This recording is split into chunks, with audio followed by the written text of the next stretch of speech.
All right, first and foremost, I want to give all praises and glory and honor to Yahawah, BaHaSham, YAHAWASHI, BaHaSham Makakwadash, double honors to the elders and apostles of Great Millstone. Salutation to you brothers pushing his word in truth and sincerity. All right, back with another video. All right, I'm going to start off with this Sirach 40 and 12. It says, all robbery and injustice shall be blotted out, but true dealing shall endure forever. And right now we're in a time of robbery, injustice. Okay, the wicked is in rulership.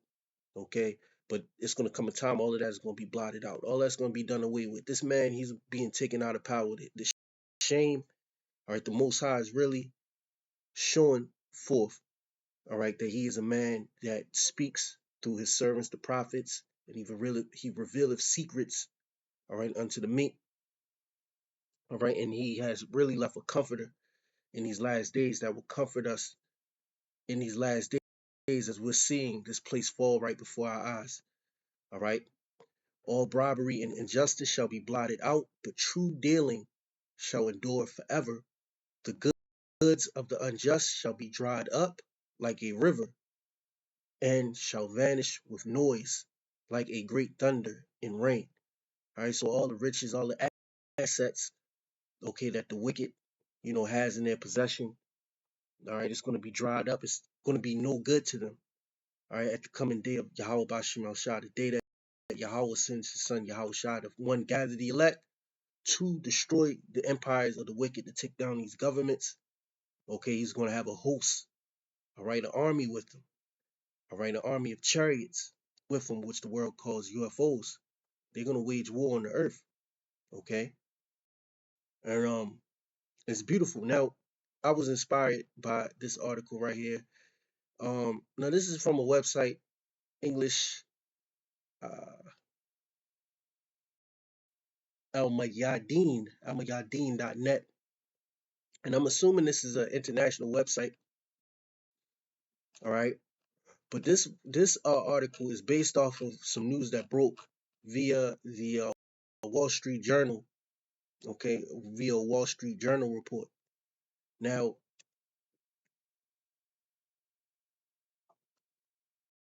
like I said, their source was the Wall Street Journal, and this is dated the 25th of August, 2026.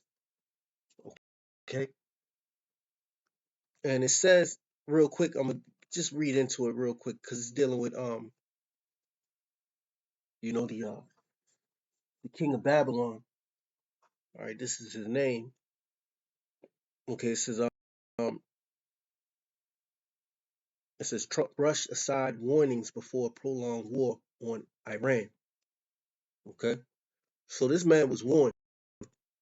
All right, and the scriptures say that. Get it real quick. Scriptures also say, when we get that. Let me go into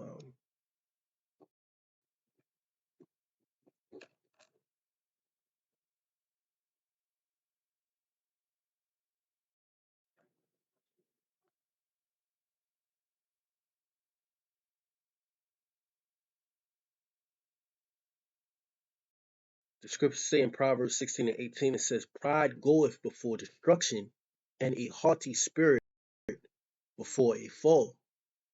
All right, so like the scriptures say, before destruction, the spirit of man is haughty. All right,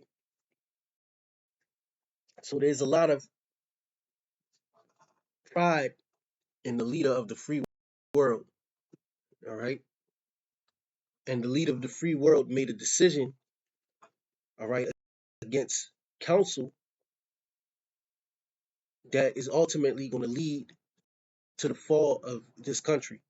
All right, and Esau through the elite international bankers, they think that they're going to, they're using this as the cover for the reset. All right, we haven't seen, the major powers enter into this war, but it's going to escalate. You've been talking about Turkey. There's been talks about Egypt, um, Ukraine, attack Iran. So this thing is escalating, and it's all because it's biblical prophecy. You can't upset prophecy. All right, so this is, like I said, this is from a Wall Street Journal report. It says nearly 6 months into the U.S. war on Iran, the conflict has evolved into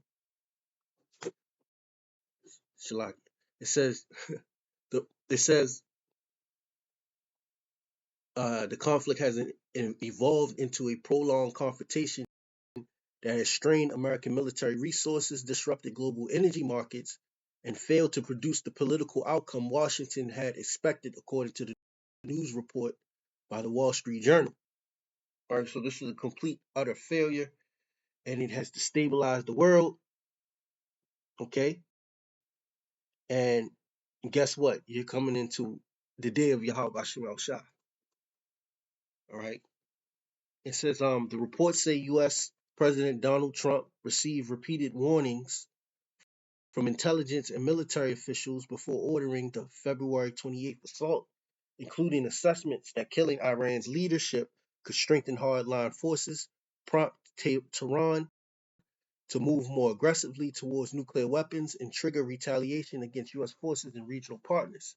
And all of this has taken place. All right. There's even reports that a lot of military bases, they've been underreporting the destruction to these different military bases. All right, in the region. All right. So there's a lot of reports. We don't know the true casualty figures on the American and Israeli side because they're keeping that on the hush hush. And I wonder why they're keeping all of this on the hush hush, because it's in the interest of the state of Amalek, which according to the prophecy, it says, surely the least of the flock shall draw them out. All right. And ultimately, this is going to lead to their destruction. Okay. But he went against his counsels, his advisors. It says days before the war began, Trump reportedly summoned it says summoned then Director of National Intelligence Tulsi Gabbard, all right, to the Oval Office to ask whether a large-scale attack on Iran could succeed. According to the people familiar with the meeting, Gabbard warned that eliminating Iran's spiritual leader could result in an even more hardline government, and that Tehran would likely attempt to close the Strait of Hormuz, placing enormous pressure on global energy markets. It's a senior military officials also cautioned that a wider war could cause U.S. casualties, deplete weapons. It says deplete weapon inventories and deepen readiness problems across an already stretched military. So we know that military is stretched. All right, and this is what they're reporting. This is what the world. This is what the world is reporting based off of a report. Senior military officials. All right, this is inside the council of the Trump administration before the attack. Okay, and then this information is coming out. Okay, for the world to see. So we know that the army is stretched thin. We already knew that, but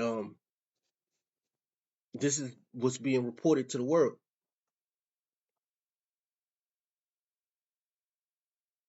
So the nations see the weakness of Babylon.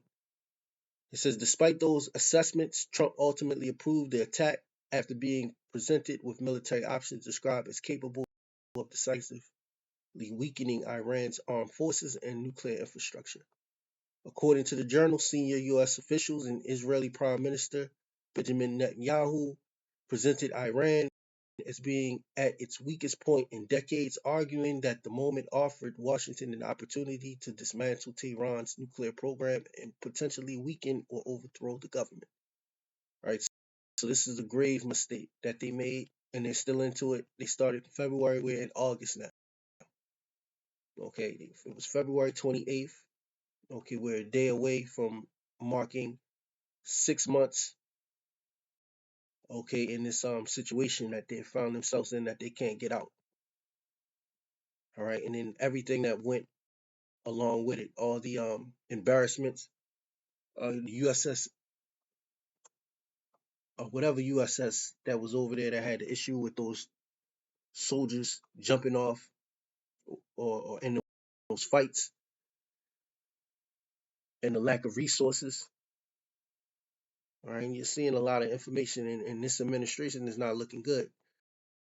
So, look forward to seeing, different events.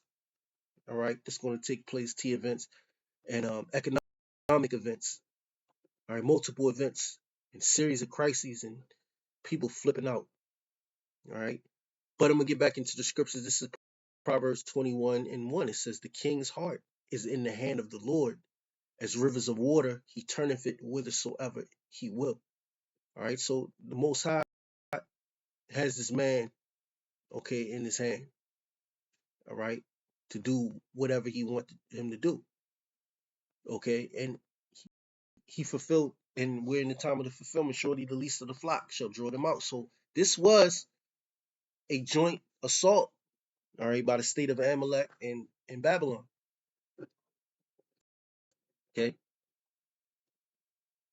and that had drawn them into a situation that they're not going to be able to get out of. Scriptures say, when they shall seek peace,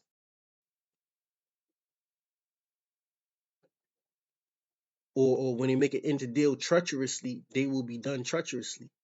All right, they're looking like it was said months ago, and it was talked about throughout the radio station. They're looking for an off ramp.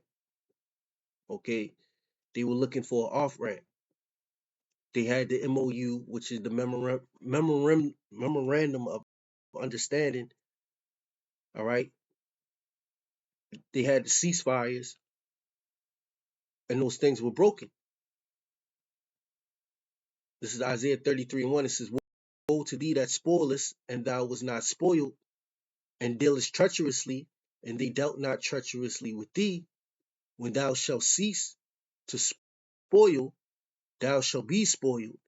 And when thou shalt make an end to deal treacherously, they shall deal treacherously with thee." So now we're in a time where, since Babylon have squandered their position as the sole superpower, all right, by destroying, all right, and raping and robbing and rape, basically, yeah, because the word rape means to seize, to take hold of.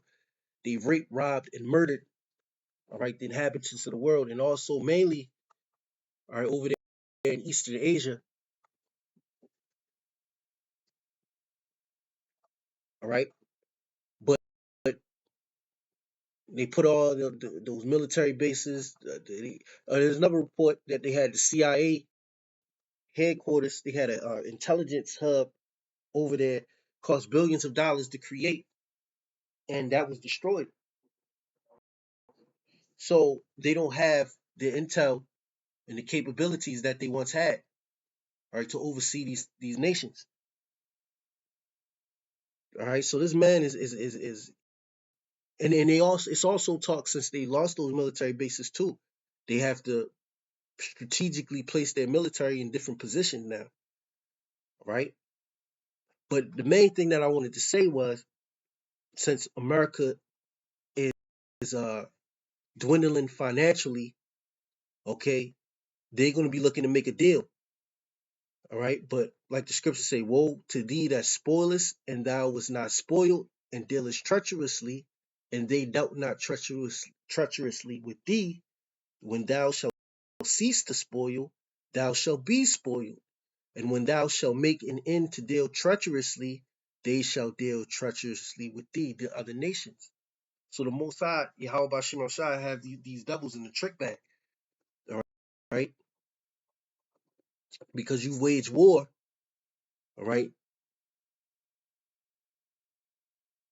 and on the home front, all right, you finance. Nobody wants to finance the United States anymore, all right? Nobody wants to buy United States debt anymore. It's not attractive anymore, especially when you went and basically rape, robbed, and murdered. You destroyed, all right, those people. You attacked those people over there.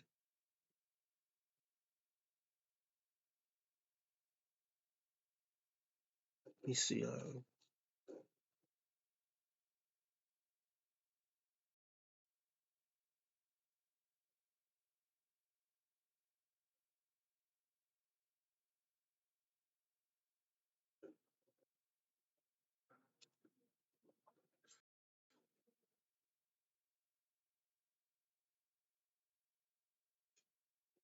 This is the book of Proverbs, Sirach 21:4. It says, to terrify and do wrong will waste riches. Thus the house of proud men shall be desolate. All right. That's why you're going to end up desolate. All right. And you wasting riches. Over $40 trillion in debt. Okay. You surpass to the point where now it's so hard going forward.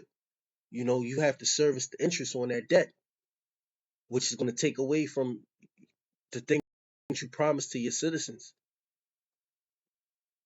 which that's going to lead to sedition among men and invading one another, them not regarding their kings and princes, their modern day leaders, their governors, their senators, their congressmen.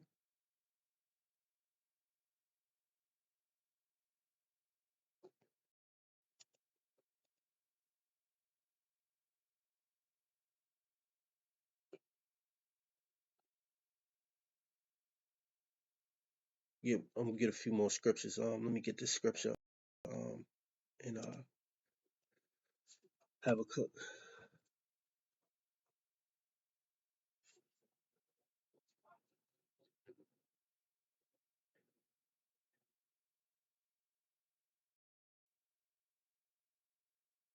This is Habakkuk 2.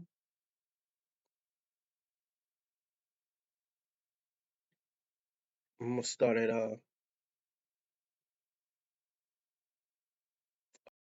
8. It says, because thou hast spoiled many nations, all the remnant of the people shall spoil thee, because of men's blood, and for the violence of the land, of the city, and of all that dwell therein. All right. Because thou hast spoiled many nations, all the remnant of the people shall spoil thee, because of men's blood, and for violence of the land, of the city, and of all that dwell therein. So man, look, man, they just stirred up something that is going to trigger a great change in the earth. All right, that's why we give all glory and praises to Yahawah BaHaSham Yahushua. All right, because we're witnessing a transformation that's taking place on the earth, where one that's in rulership right now, all right, is going to be taken out of power.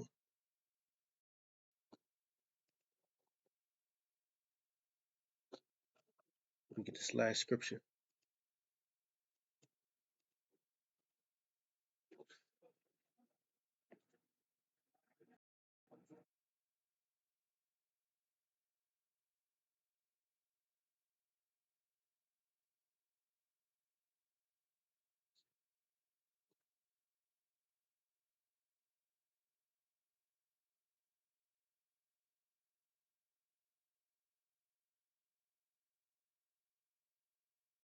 Let me see. It's in,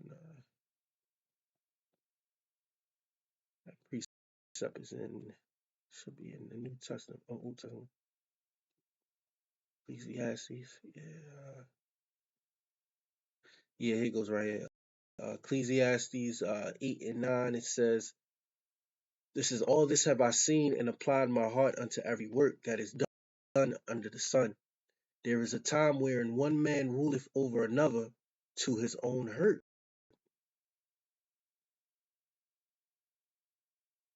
All right, I'll read it again. It says, all this have I seen and applied my heart unto every work that is done under the sun.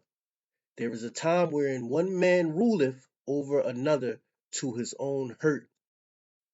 All right, and we're in that time now where this man, Esau, Edom, all right, is ruling over Israel, ruling over the world, all right, ruling over the nations, but it's to his own hurt.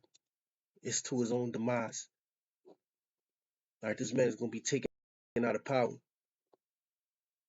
All right, and is the more he double downs in his pride and uses his power and showeth his blessing, all right, he exalts his blessing, which is the sword. All right, he's going to be taken out of power. All right, his sin's going to reach unto heaven. He's going to be taken out of power, and the world sees this. The nation see this. All right, the nations are seeing this man. Right, they're hissing at this man. Okay, so I'm gonna end the video. Call hello, Yahawah, BaHaSham, YAHAWASHI, BaHaSham Makakwadash. Double honors to the elders and apostles of Great Millstone. Salutation to you brothers pushing his words with sincerity. Until the next video, shalom.